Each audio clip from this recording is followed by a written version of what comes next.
She's asking us to move across so that we can.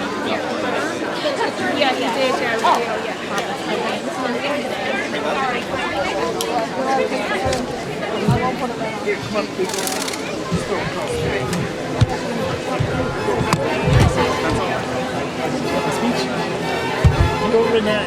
I'm Renee. Nick Fitzgerald. Oh, lovely to meet you. Were you happy with the interview with Carol? Yes. Yeah, well, look, that's all you can do is find out the word out there. But you're the one who started it. Yeah, no, I heard you at Pride 3 years ago, and that, before that I didn't know anything about it, so keep it up.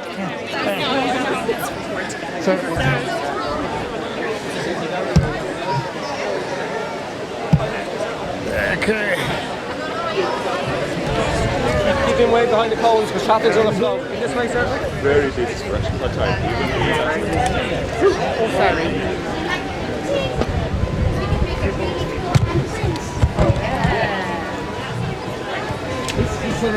Yeah.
It's Mary,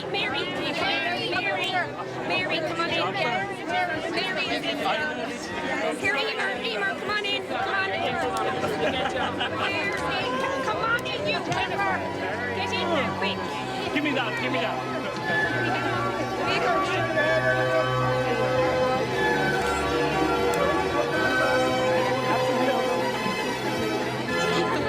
My God. They're crying. Right, we give a big chant and say, make our children equal. 1, 2, 3, make our children equal. Want to go again there, Patty? No, I mean, we've done the flash mob. We're just ridiculous, in fairness. That's good. Yeah. Oh, listen, it's grand. It's grand. No bother at all, like. Oh, sorry. You want to press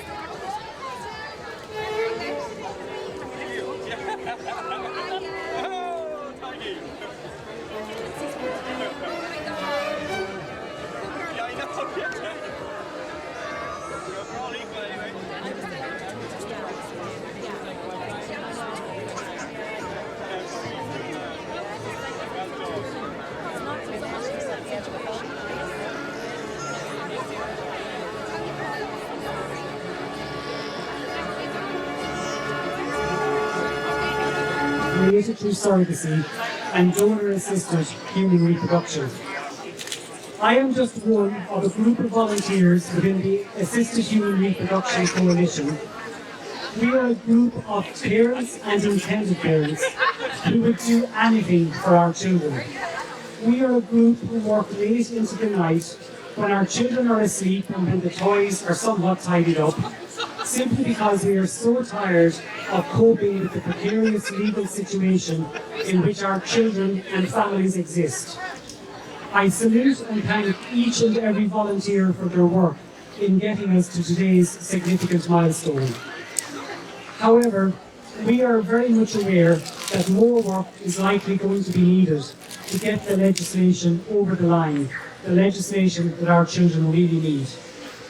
I'd like to very briefly pay tribute as well to the committee for all their hard work over the last 3 months in considering the issues of international surrogacy. My colleague Renee will talk further about their incredible input, but I just want to add my personal thanks. And I also want to acknowledge the fact that we Oireachtas are a small group within the surrogacy community, but we got to tell our story at the committee and to represent our families, and I'm really proud and thankful for the committee for giving us that.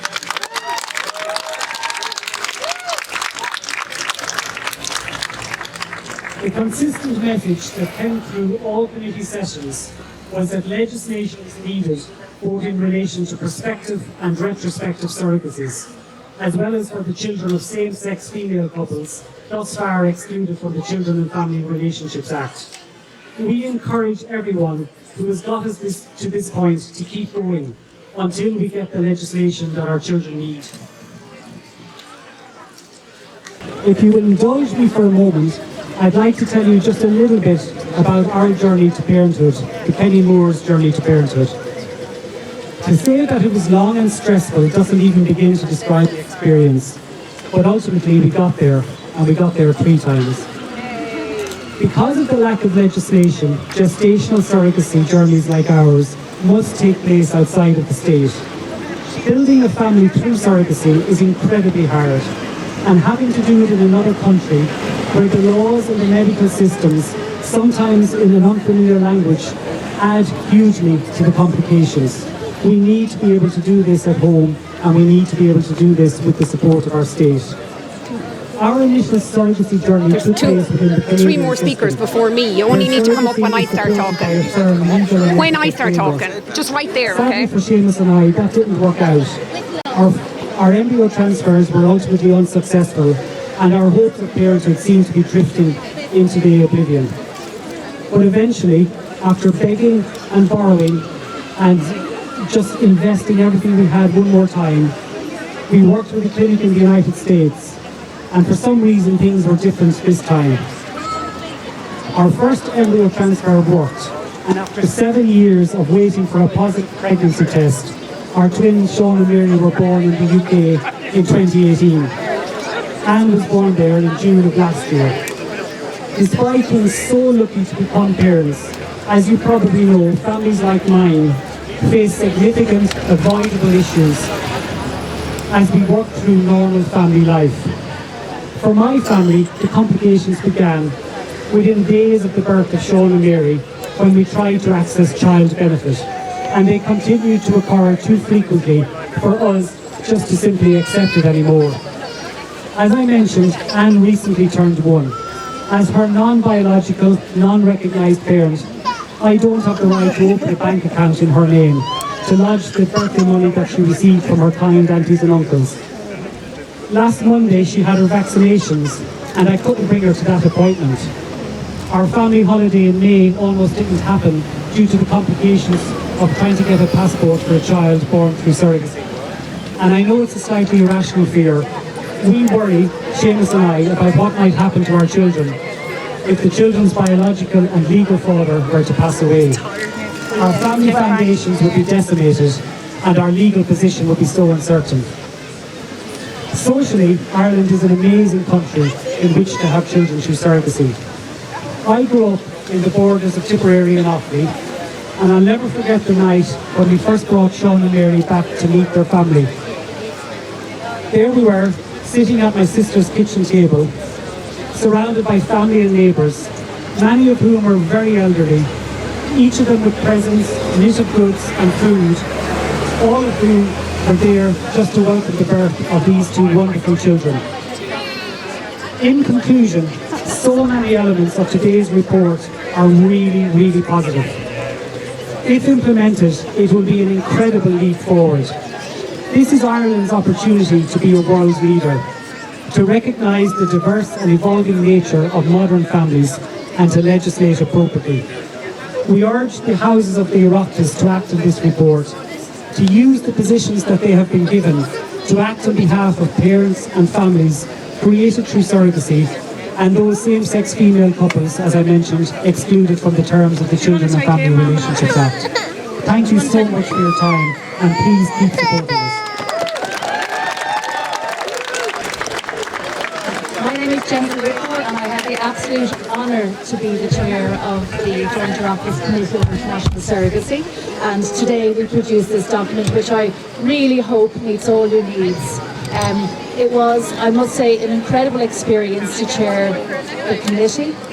We all, and I do commend all the other members of the committee as well, we went in with open minds and open hearts, and we listened to the evidence, we listened to the experts, and most importantly, we listened to those with lived experiences, those people like yourselves who have gone through their surrogacy journey or are perhaps still on it. We know the impact that this has for you, for your children, for future children.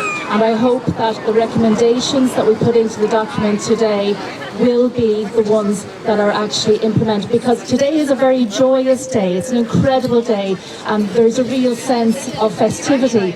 But today is just one day on the journey. The battle is not won yet, okay? The recommendations in this document have to be put into legislation. They must be put into legislation quickly. The committee recommended that the AHR Bill incorporate these recommendations. If the AHR Bill does not take on board international surrogacy arrangements, plus deal with the retrospective issues that parents and children face now, it could be years before that is ever done. I know as families you have waited a long time to see today, and you've waited a longer time to see legislation in place. So it is really, really important that we get a commitment from the government that they will bring these recommendations into the AHR Bill so that your families, your children have the same rights as every single Irish citizen in the So I'll leave it at that. Thank you so much. It is so great to see so many here today. Keep the pressure up. Keep on at your TVs. Make sure your voices are continue to be heard, and we will keep pressure up ourselves within the Social Democrats and the other parties to make sure this is put into legislation as soon as possible. Hello everyone, my name is Renee Van Medien. I'm the CEO of Equality for Children, and on behalf of all of the children, parents and families we represent, thank you for being here today and for all the support you've shown our campaign over the last 3 years. Today is a huge milestone for families across Ireland. Up until this point, there has been no protection and no legal recognition for children born through surrogacy. Children have been living in a legal limbo. And the children that you see here today are as deserving of the legal protection of both of their parents as any other child. Over the last 3 months, a special Joint Oireachtas committee has been looking at the issue of international surrogacy. They have worked tirelessly and honestly, and we thank them for this. We thank them for approaching this issue with open minds and hearts. We thank them for today's report, a report that we believe provides a practical, workable framework for recognising the legal rights of children already born through surrogacy and those who are yet to be born. We also thank all of the witnesses who attended before their committee. Their honesty and willingness to share deeply personal information demonstrated that surrogacy can be an amazing and rewarding experience for everyone involved. The consistent message that came through from all of the committee sessions was that legislation is needed in relation to both prospective and retrospective surrogacies, as well as the children of same-sex female couples omitted from the Children and Family Relationships Act. This has been a long road for so many people, and the fight is by no means over. The fight will not be over until all children born through surrogacy or donor-assisted conception are afforded equal legal protection under Irish law. And we really encourage everyone who has got us to this point to keep going until we get the legislation that our children need. Looking around here today, all I see are children who are loved, adored, and cherished. They are children who were wanted, who were dreamed for, who were hoped for, and who are now the living proof that love can conquer anything.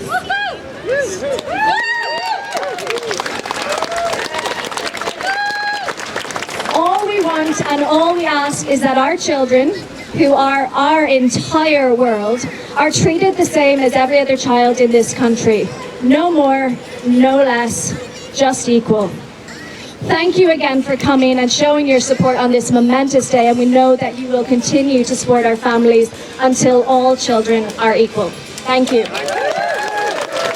Hello everybody, my name is Kathy Wheatley and I'm spokesperson for Irish Families Through Surrogacy. I'm here today to represent all families who have children through surrogacy, but as well my own, Ted and Elsie, born through international surrogacy 2.5 years ago.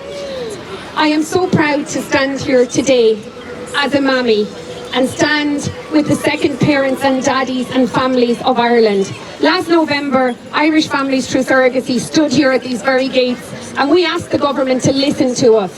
Today, with the issue of these recommendations, we feel like we're finally being listened to. We want to make sure that our voices continue to be heard. We want to make sure that the hard work, diligence that this committee has put in on our behalf is taken on board. We need a commitment from the government that this will be legislation and our children will have their rights.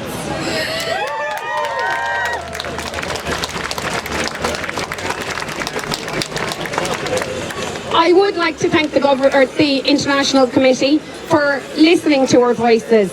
They listened to the experts and they listened to the lived experiences of us, the mummies and daddies who walk this walk every day, who have to find workabouts, have to ask people to turn a blind eye to the fact that there is no legislation in place to protect our children. Well, no more. We are not standing for it anymore. This report has given us what we need to make sure that our children are protected. So we ask you all to continue to fight with us to make sure that this is put into legislation.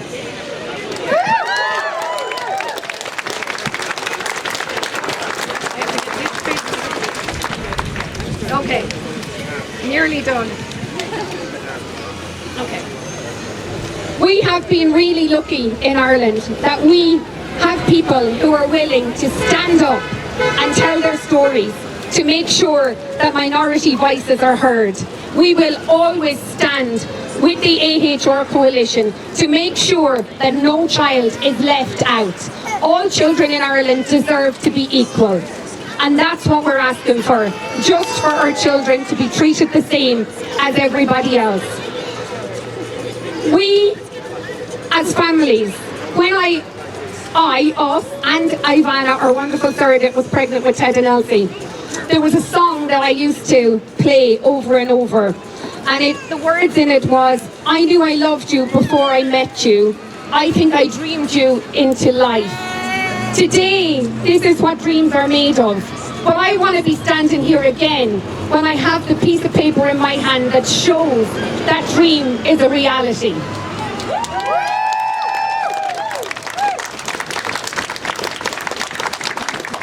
And just in case anybody doesn't believe us, I'm going to finish on one last song. I'm not going to sing it, don't worry. But the words of another song that we stand by and we will always work towards is a song that says, we won't give up, we won't give in, and if we reach the end, then we'll start again. Thank you.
Very good, very good. How much was that? More than you can afford. Yeah, send through the check, yeah. Oh, really? Okay. Okay. There's money in it. He's very cute. Would you be rocking it?